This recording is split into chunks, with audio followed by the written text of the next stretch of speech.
আরে money bag কার? এতগুলো টাকা? আরে নাম্বার আছে, নাম্বারে ফোন দিই। হ্যালো, হ্যাঁ ভাই, আপনার মানি ব্যাগটা রাস্তায় পাইছি। হ্যাঁ ভাই, ওকে।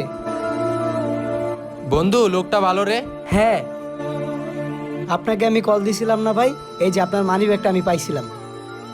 1 2 3 4।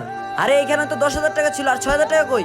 ভাই মানি ব্যাগে যা ছিল তাই আছে। মিথ্যা কথা কস, কবে থেকে করছ এগুলো? যা সামনে থেকে। হ্যাঁ হ্যালো বোন। কি? আচ্ছা ঠিক আছে বন্ধু, চল। এই যে ভাই, ভাই সরি ভাই, অ্যাকচুয়ালি সকালবেলা ছোট বোন নাকি মানিব্যাগ থেকে টাকাটা নিছে, আমি আপনারা ভুল বুঝছি। ঠিক আছে ভাই, ভুল তো মানুষেরই হয়। নেক্সট টাইম থেকে কাউকে কিছু বলার আগে একটু ভেবে বলবেন ভাই। ভালো থাকবেন ভাই।